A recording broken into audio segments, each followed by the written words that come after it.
Welcome to Canada, the land of, well, let's just say, some pretty weird laws. Hey everyone, it's Sun, and welcome to my channel.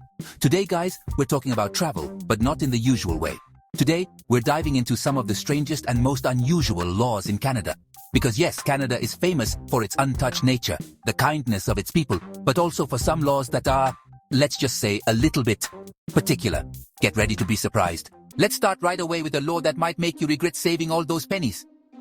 Imagine being at the supermarket checkout, your arms full of Canadian goodies to try, like Smarties, which are different here than in other parts of the world. You've done your shopping for the year, but suddenly, the cashier gives you a dirty look. Do you know why? Because in Canada, there is a law that limits how many pennies you can use to pay. You heard right. If you thought you could get rid of all those pennies that are weighing down your wallet, well, in Canada, it's not that easy.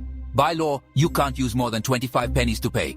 So next time you're in Canada, be careful not to overdo it with the pennies, or you'll end up having to pay for your chewing gum with a credit card. What if I told you there's a place in Canada where singing your heart out in public could cost you a hefty fine?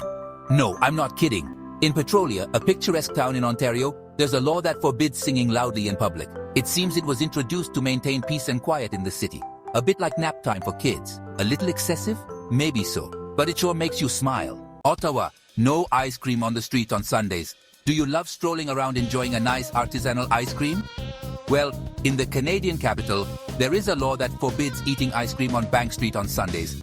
This law, which seems to have come straight out of an old movie, was introduced to maintain a certain decorum along the city's main street. A bit like when your grandma told you not to eat with your hands. So, if you're craving a good ice cream on a Sunday in Ottawa, make sure you enjoy it sitting at a table in an ice cream parlor. Halifax rainbow houses? Not if they're purple. Let's end our journey through Canada's legislative quirks in Halifax, the capital of Nova Scotia. If you're thinking of adding a touch of originality to your house in Halifax, like a Renaissance fresco, forget about purple. It seems that this law was introduced to preserve the traditional aesthetics of the city, a bit like when they try to protect historic centers.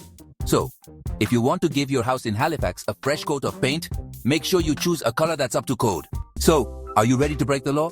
There you have it, some of the strangest laws in Canada. Canada has shown us that it has a quirky side that we didn't expect. So, which of these laws surprised you the most?